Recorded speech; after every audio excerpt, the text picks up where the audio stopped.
Story 1. I was driving home after a very late night at work. I lived in the middle of nowhere. About a mile from my house, a woman covered in blood jumped out of the woods into the middle of the road, screaming.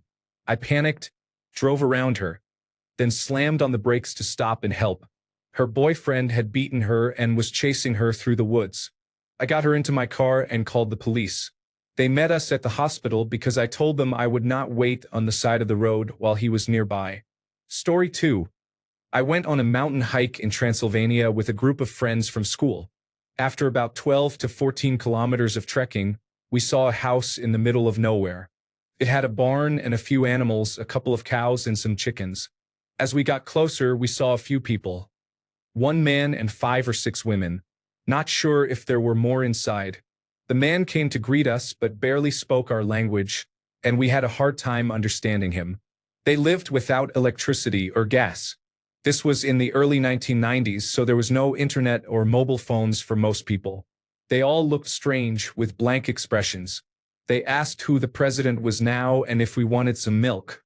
They looked at our clothes and shoes oddly, as if it had been a long time since they had human contact. I am still not sure what was going on. This is not typical for the region, so we became frightened, especially because the man seemed a bit disturbed and we were young. We scanned the area for more people, feeling paranoid and thinking there might be a village nearby. What was also odd was that all the women kept their distance and never approached us, as if the man was guarding them or checking whether we were safe. One friend kept saying we did not want their milk and that we needed to go because it was getting dark. We walked calmly for a while. Then once we thought we were out of sight, we ran. We camped a few hours later and kept one person awake to keep watch. When we told people living in the villages near that area about the mountain people, they did not believe us. They said nobody lived up in the mountains. Story 3. A little over 18 years ago, I had just gotten out of the military. I drove all the way from Louisiana to my hometown in Montana without incident. I spent a few days at home, then got back on the road because my new home destination was Boise, Idaho. It was February, so instead of going straight down the length of the state, I cut across the Idaho Panhandle into Washington. The highway going south through the state is twisty and very dangerous in the winter. I crossed the state line into Washington on a Sunday, very early in the morning. As cliché as it sounds, there was a lot of fog in the air. I had been driving for a while and really needed to use the bathroom. Normally, being out in the middle of nowhere, I would have pulled over and relieved myself, but since it was so foggy and hard to see, I thought it safer to wait until I hit the next small town. After about 5 more miles, I started seeing signs for a town. I can't remember the name, but I think it was Linden or Linder, something like that. It was on Interstate 90 heading into the Spokane Valley. I headed toward the sign, which was a right turn off the interstate. It was a short drive up the road and I reached the town. It was small, but I thought nothing of it since I was from a small town in Montana. Then things got odd. There was not a single person in sight. There were cars and businesses, but no one walking the street. No logging trucks, nothing moving. Everything was as still as the air. I stopped at a gas station. It was one of those all-in-one places that did car repair and tires, but no one was at the counter. I thought maybe it was just really early. I went around to the side to see if the bathroom was locked, and it was. As I walked back to the front of the building, I saw a delivery truck. It was a Coca-Cola Classic truck, but it wasn't moving. The headlights and hazard lights were on, and the passenger and driver doors were open, just sitting in the middle of the street. I was getting a bad vibe, so I got back in my car and went the way I came. I got back to Interstate 90 and thought again about urinating on the side of the road, but honestly I was too afraid. I continued driving until I hit Spokane. I was more than a bit freaked out and had completely forgotten I needed to urinate. I didn't see or hear anything overtly creepy, but the stillness and the complete lack of life, human or animal, was terrifying and unsettling. When I got to Spokane, I looked on a Rand McNally map because global positioning system on phones was not a thing yet, and I could not find the town at all. Even as I was writing this, I checked Google Maps and found nothing by the name Linden or Linder. I still, to this day, will never forget that feeling of displacement I felt there. When I got to Boise, I told my friend about it. He thought I was trying to copy Silent Hill or Resident Evil, and I can't blame people for saying that, but that was the reason I wouldn't urinate on the side of the road.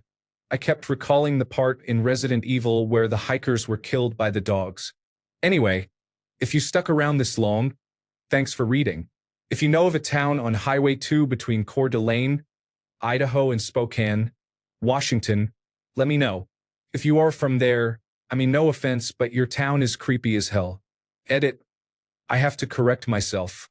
After going back over my trip, I didn't stay on Highway 2. I actually jumped on Interstate 90 and then went over to Spokane.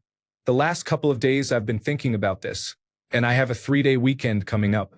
Maybe I'll take a road trip up to northern Idaho and see if I can find the place again.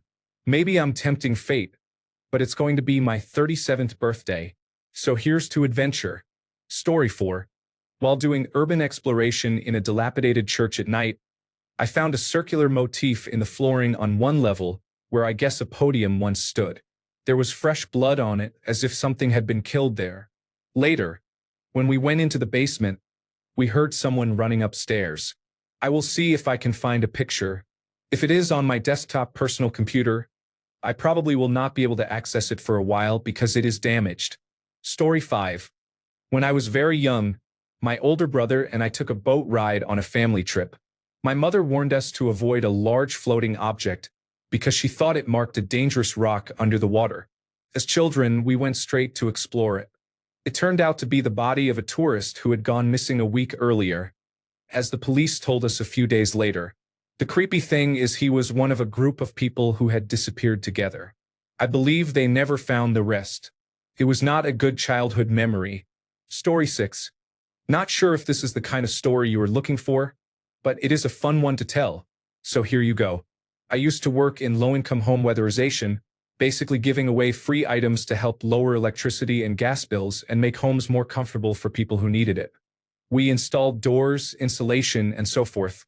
One step in qualifying a home is testing combustion appliances to make sure they are not emitting carbon monoxide into the living space, because if they are and we seal up the house, we could kill the whole family.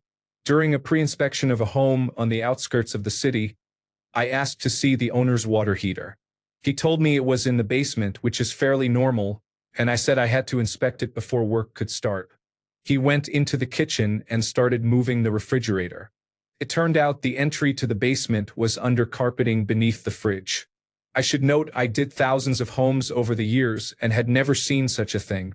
I pulled out my flashlight and shone it down the stairs to check the layout, and really to look for black widow spiders because I hated black widows. At the bottom, I noticed a dead cat, mostly reduced to a skeleton. Not a favorite sight, but common in crawl spaces and basements. I took a few steps down the stairs, continued my spider check, and noticed a couple of other small animal skeletons. Then I started to worry about gas, poisons, or something equally dangerous, and looked closer. There were animal skeletons everywhere, at least 10 on a cursory look. Some were so degraded I could not determine what they used to be. I also noticed the owner waiting at the entrance a little too quietly, with his hand on the door. Something clicked in my brain and I felt an immense sense of danger. I was about 4 steps from being able to close the door. I had no partner on the job. There was death all around me, and I realized how hidden the entrance really was. I left immediately, told the man I needed extra tools and would be back, and marked the job as non-feasible for health and safety as I drove away. I have no idea if I was actually in danger. It could have been completely innocent. I still remember the adrenaline rush and sense of doom, and sometimes you just do not take chances. Edit. Obligatory. Oh my God. First gold ever. Thank you. Also edit. I am frequently asked if I reported this man to the police and there is concern about the dead animals. I did not file a formal report, mainly because nothing I saw was entirely out of the ordinary. Crawl spaces and basements have venting at the base of the house, and it is common for animals to squeeze in and not be able to get out. If you have space under your house, there is a decent chance something has died down there. You get used to it when your job takes you down there frequently. This was an extreme case, and everything together raised concern enough for me to leave. The sad fact of working with low-income families is that you see how difficult their lives can be. You learn not to do anything to make their lives harder, and I took pride that my job made their lives a bit better. I did not think being scared for a minute warranted involving the police. Story 7. I was driving through rural parts of Missouri with a friend. We drove down a single-lane road with no outlet. At the end of the road, a group of deer carcasses was arranged in a perfect circle. There were at least 10 deer. We turned around and left immediately. Story 8. I found a deer whose hindquarters had been eaten. A few feet away I found a coyote, and a little farther a fox, both with their hindquarters eaten.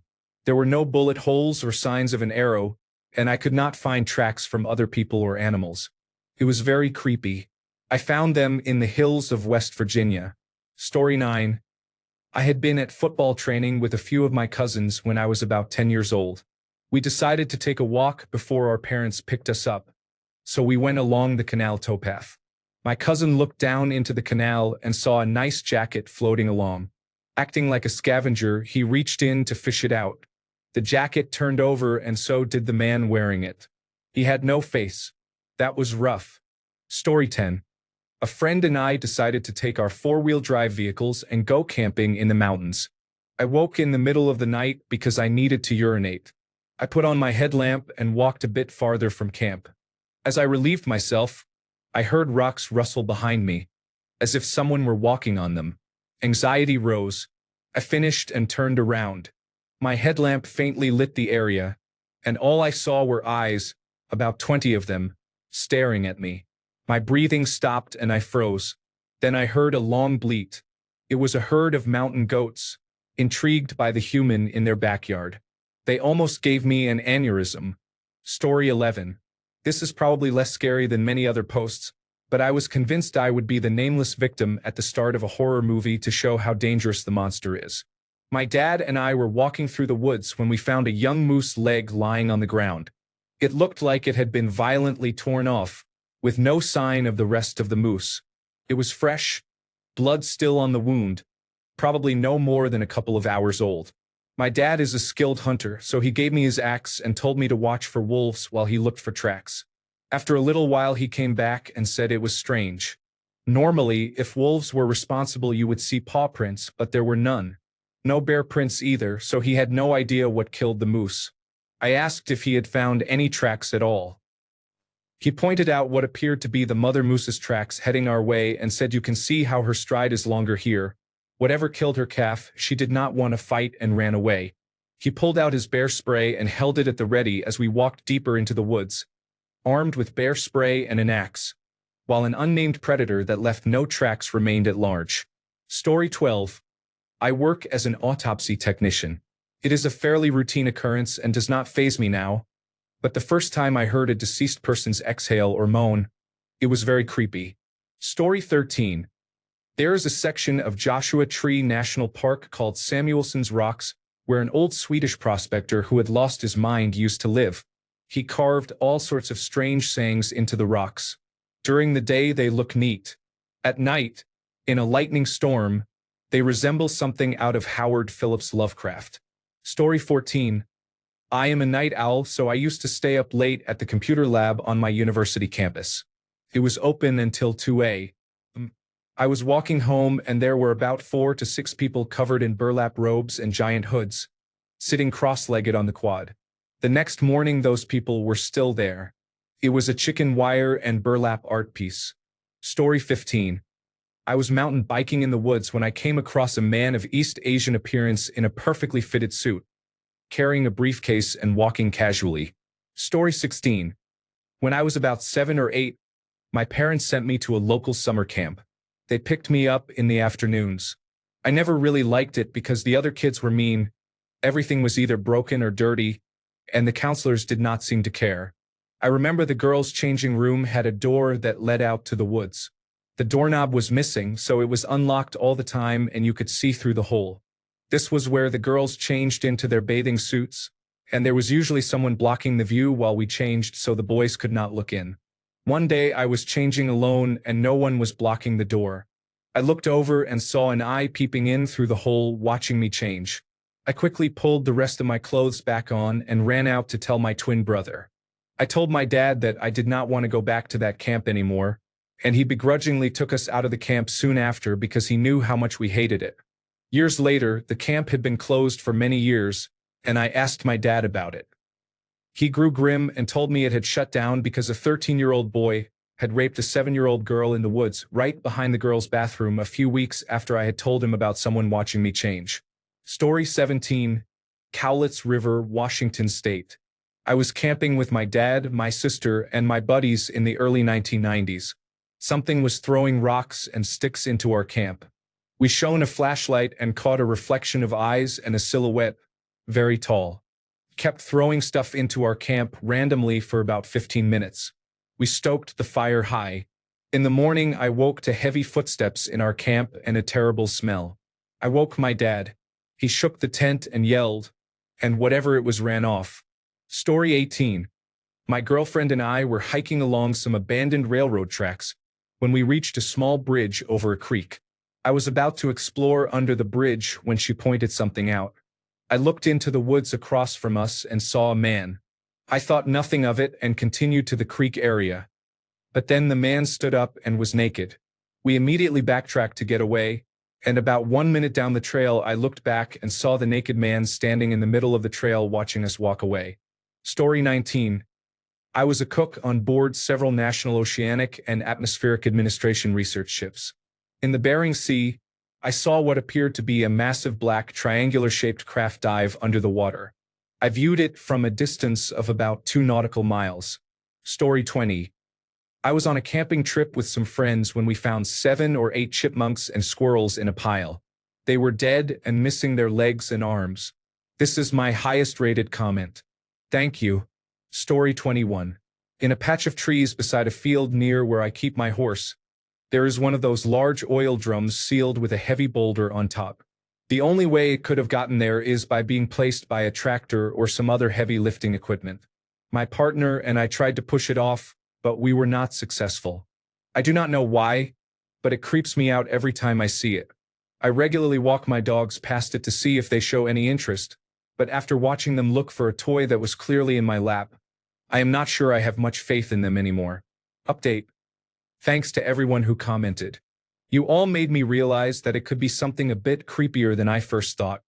So I have reported it to the police non-emergency number, 101. The officer I spoke to did not sound particularly interested, but at least I know it is out of my hands and I do not have to live with guilt if something is found.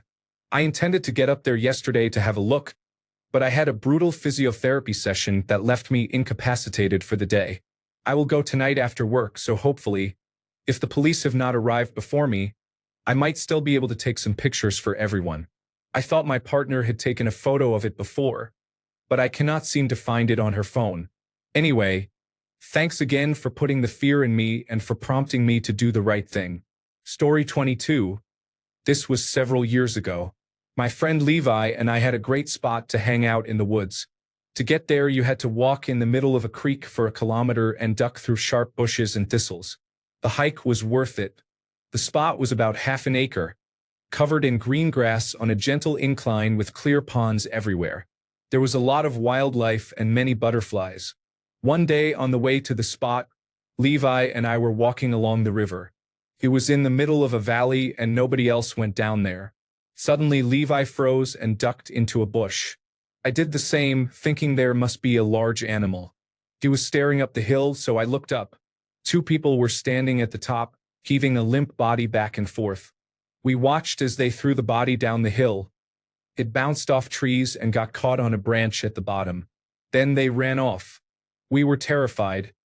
I was shaking so badly I could not speak. We decided to make sure it was real. Levi crawled to within about 4 feet before screaming, "It has nostrils. It's real. Run." We took off running.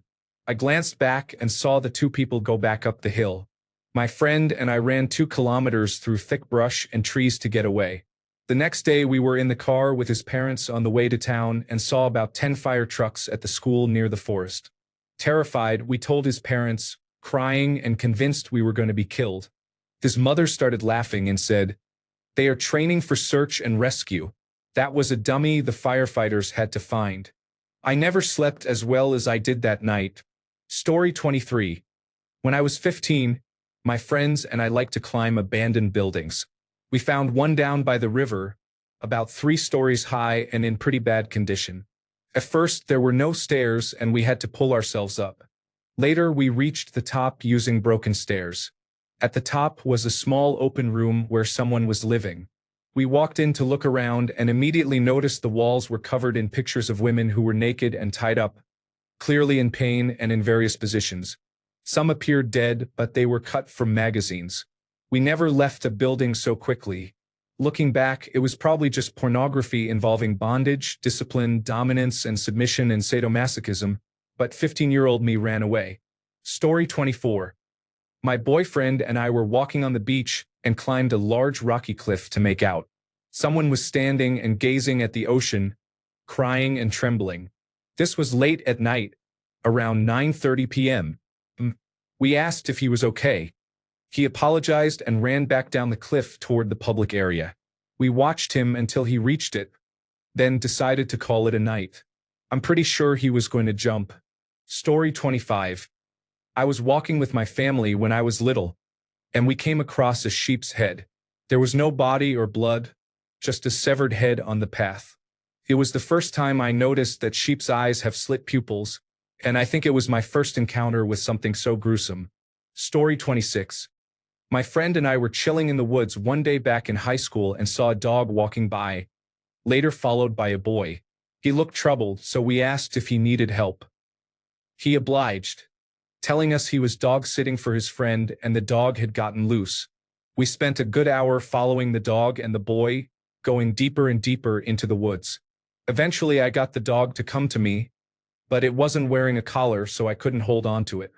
My friend and I looked away for just a few seconds to discuss strategy, and when we turned back, the boy and the dog were both gone. It was like they had completely vanished. Keep in mind it was autumn, so footsteps could be heard from a distance, but there was only silence. Not a single trace of them anywhere. I still do not know what happened. Maybe they ran away quickly. It was definitely enough to creep us out, though. Story 27. In order to get back home from a popular kebab restaurant, I walk a short path through the woods. Along the way, there is an extremely old, abandoned, partially collapsed chapel, and occasionally I stop there for a few seconds to admire it. It is quite beautiful in its own way. One winter, I decided to rest there for a minute, so I placed my kebab on the bench next to the chapel and stood taking in the scenery. It was already rather dark and the woods were almost completely silent. But just as I was about to continue my walk, I heard footsteps rapidly getting louder.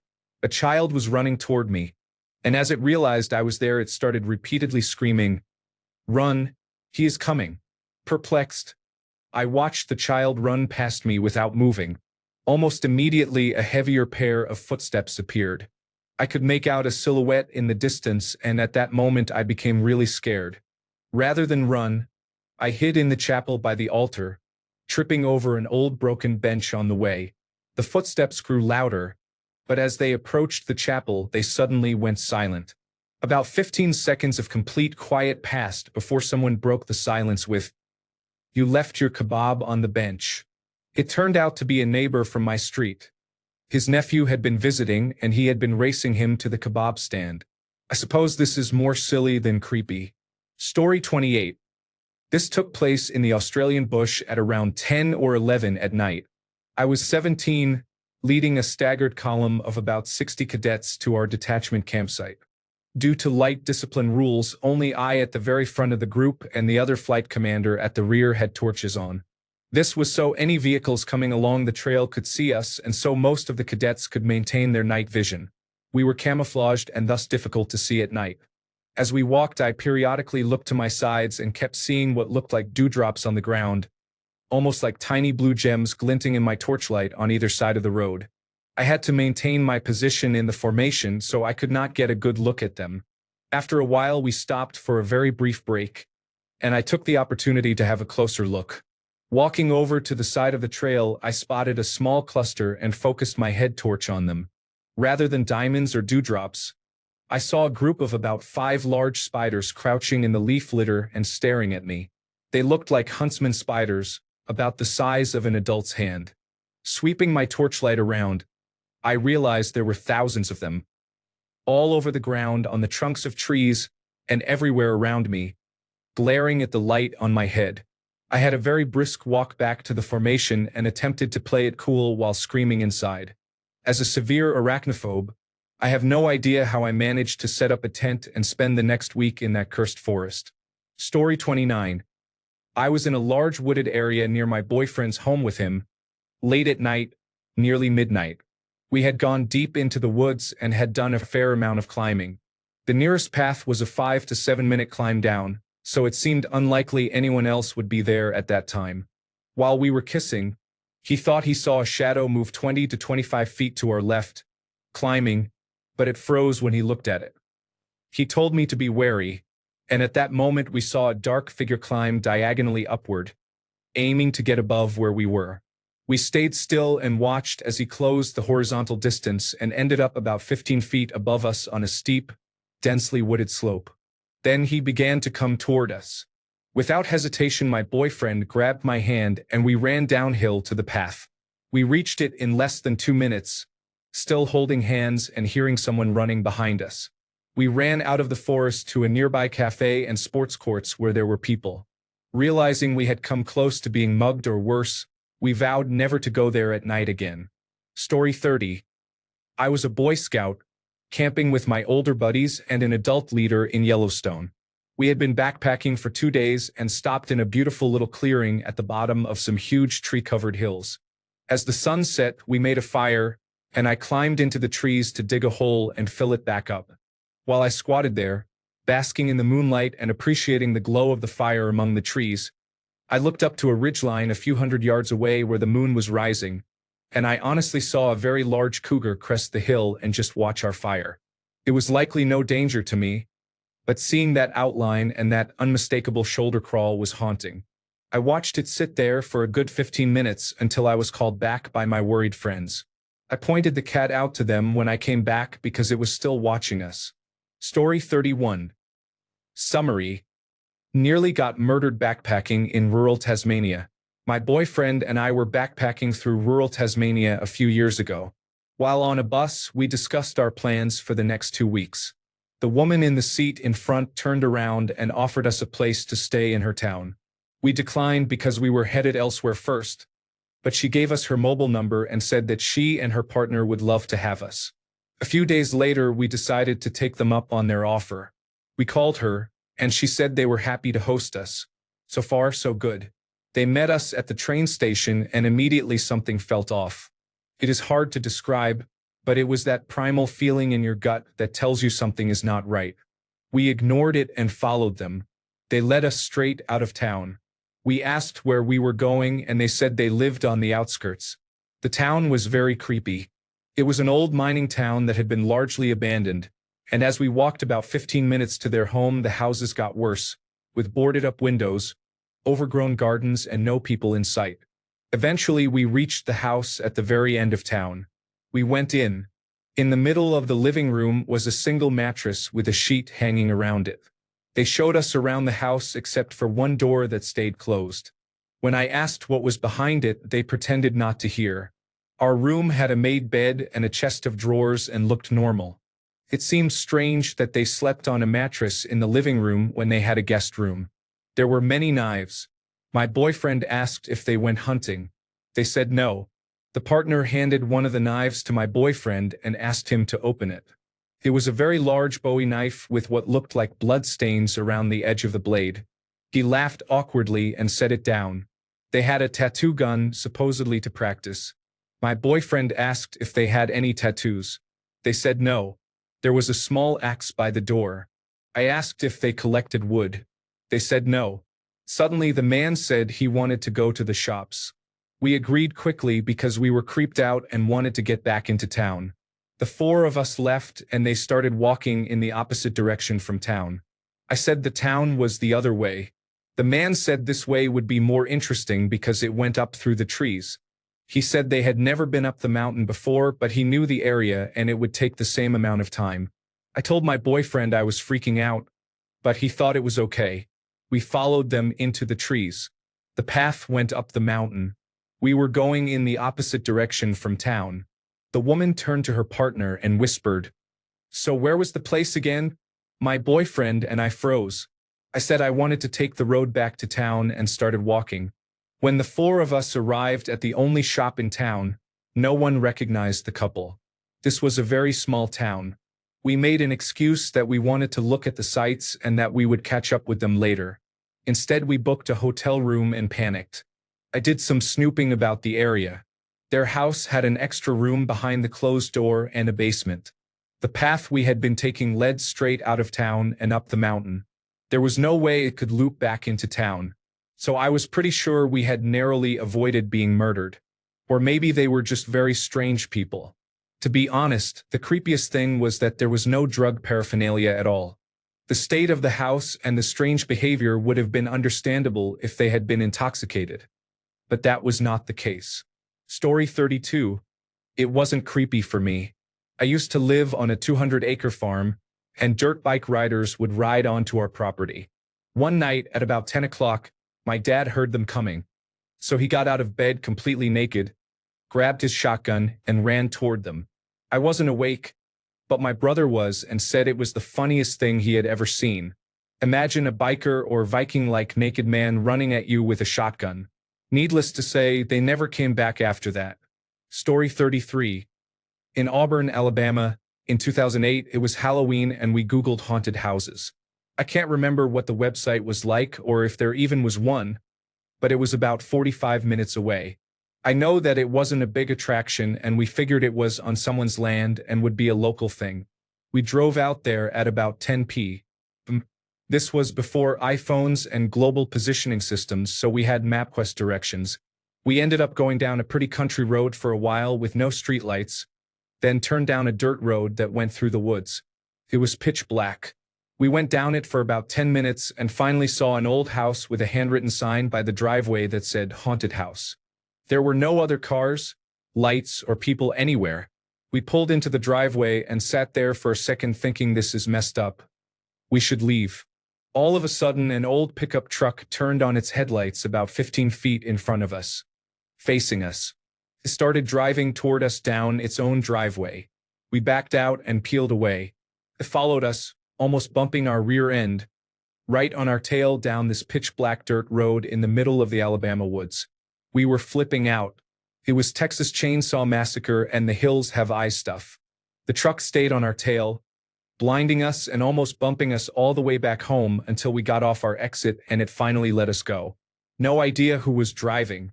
I always think about what would have happened if we had gotten out of the car when we were in that driveway. Edit. Thank you for the silver. That's so tight. Story 34. I mentioned this here before, but when I was 10 I found the body of a murdered woman in the woods. I had been collecting cans to trade for money and walked to a party spot, where she lay face down in the grass. This was around 1997. A few years ago I learned the site has become the center of a local urban legend, and the story now told is quite different from what I experienced. It affected me for a while. Story 35. I found a woman's body floating in a harbor in San Pedro, California. Story 36. I saw a man defecate, and while doing so he was bitten on the buttocks by a snake. Story 37. While hiking the Pacific Crest Trail, I was ready to stop for the night and saw a clear spot with no pine cones or sticks. I assumed someone had cleared it, but when I stepped on it the earth sank as if it had just been placed there. I slept on the spot, but the next morning I realized someone had dug up that place and covered it. I think I slept on someone's recent grave. Story 38. I was hiking in northern Quebec doing exploration work for geologists. Northern Quebec has forests, mountains, and hills, mostly green, black, and gray. In the middle of the forest, we found a strange yellow patch of grass forming a perfect circle about the size of a medium-sized house. It was almost perfectly flat and caught us off guard. Story 39.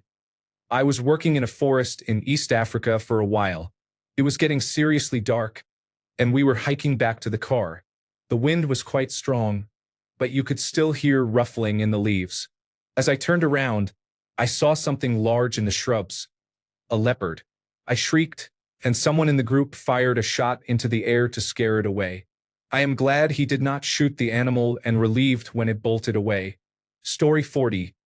I was walking my dog through the woods. She would sometimes find the odd bone, so I thought nothing of it. Then she ran toward a large black sack and became very excited. I opened the bag and it was filled with bones. It was kind of strange, but I thought perhaps hunters had left them there.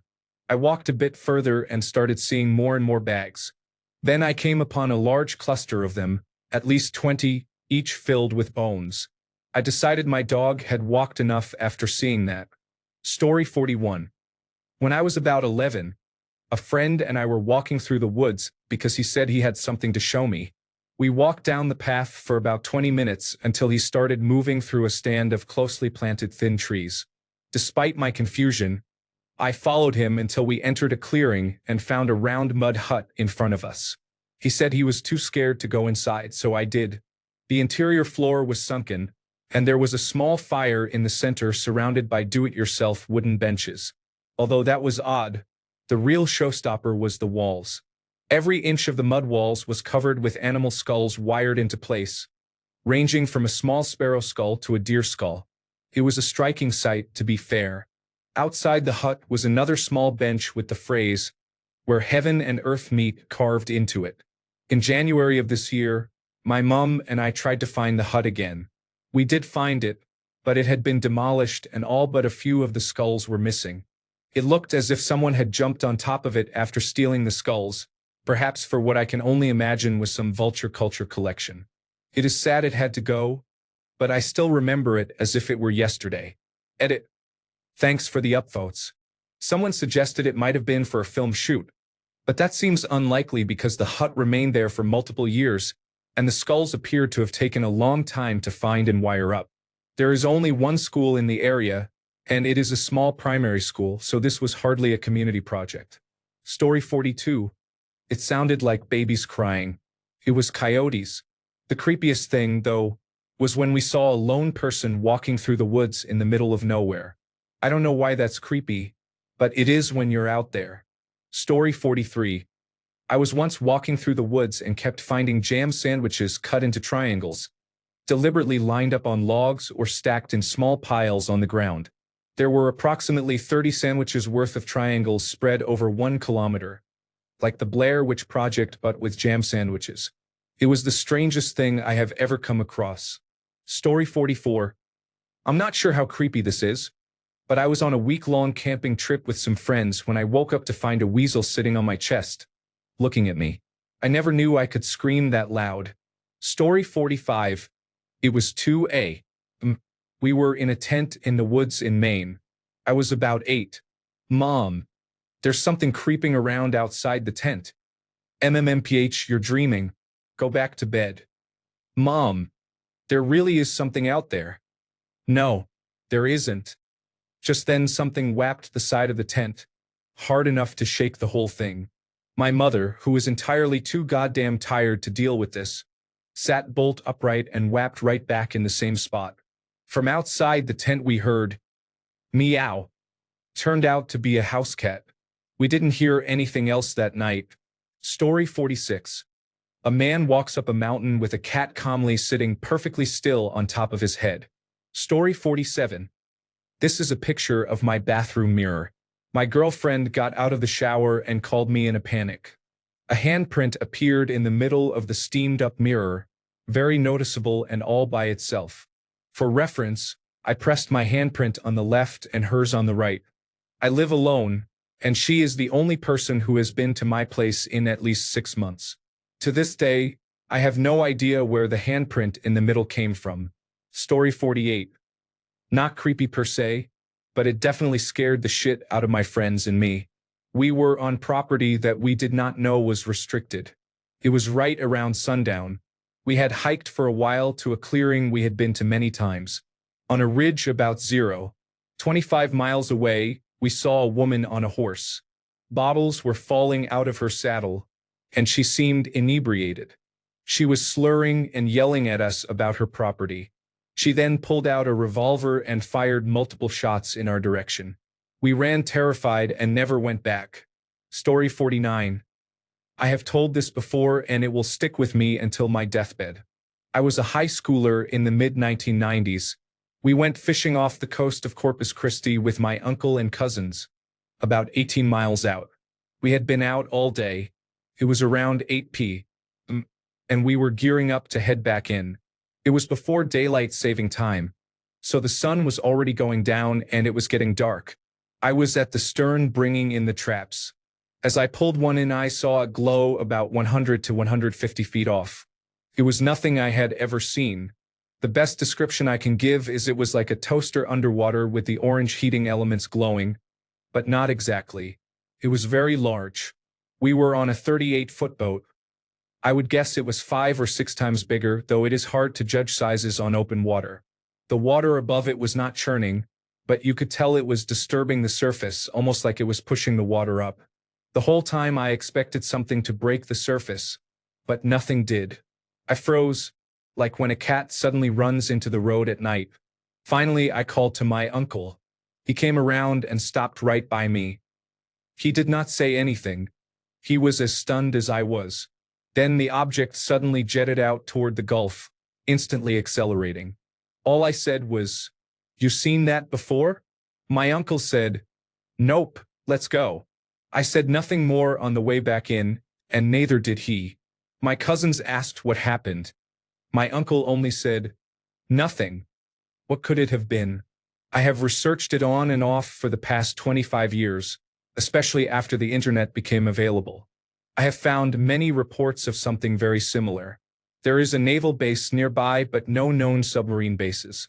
This experience occupied my thoughts for many years. If we have something like that, we have been holding back technology that could change our lives. Story 50. One time my buddies and I decided to go for a walk in the cemetery at night because it terrified one of my friends and the rest of us were jerks. We were roaming around until that friend started panicking and pointed out some strange people. We thought he was paranoid, but when we looked we saw 3 or 4 figures further back, wearing hooded cloaks. They were surrounding a large grave with an angel statue we had passed earlier. We all panicked for a moment, until the figures gathered around the grave and one of them took a picture. We concluded they must have been in a local band that wanted an edgy album cover. Story 51. It was dark, and I was sitting around a bonfire with 4 friends in rural North Carolina. We had been drinking. They had smoked a bit, though I had not. We were taking turns telling stories. A lull came in the conversation, and the black silhouette of a 6th person stood up and faded into the surrounding darkness. We decided we'd had enough, packed everything up, and walked back to a friend's house. All 5 of us swear there was a 6th person, but we do not remember any discernible characteristics. The figure seemed to be covered in shadow. Story 52. I was delivering a sailboat from San Diego to Morro Bay, California, roughly 25 miles offshore, alone. At around 1 a.m., about 36 hours into the trip, I saw a bright, glowing blue orb about 30 feet in diameter just below the surface at my 1 o'clock. It was a moonless night, which made the blurry sphere contrast sharply against the seemingly black water. My first thought was, oh shit, a fast attack submarine is surfacing, which is not uncommon in that area. I started desperately looking for a yellow flare in the water, a maritime warning for a soon-to-be surfacing submarine, but I could not find one. The object fluctuated in size and moved very slowly, so I quickly abandoned the submarine theory. After some time I idled and put the boat into irons to watch it. When it finally broke the surface in a large, bright, and loud boil, I realized what I had been watching. It turned out to be a large school of sardines swimming together, agitating the bioluminescence that was present that night. It still stands out as one of the most bizarre experiences I have had on the water, and I will never forget it. Story 53. Was camping a couple of years ago when I heard movement outside my tent. Thinking it was my friend, I called out to him, but there was no answer. After a minute the movement stopped, so I left my tent and sat outside for a while. 10 minutes later my friend, whom I thought had been moving, came out of his tent looking for his phone. He denied being the person outside the tent. It was only him, me, and my girlfriend at the time, so I said it must have been an animal. At that point, we both heard something move very close to us and saw the silhouette of a person watching us. Do not ask me why. but we both got up and started to approach the person, who began to run away. We chased them for a minute but gave up when we noticed they had dropped items from their hands. Not only had they dropped my friend's phone that he could not find, but they had also dropped mine and my girlfriend's phones. They had been in our tents. Story 54. When I was a kid, some friends and I came across people in robes chanting around a campfire in the woods on the edge of the town where we lived.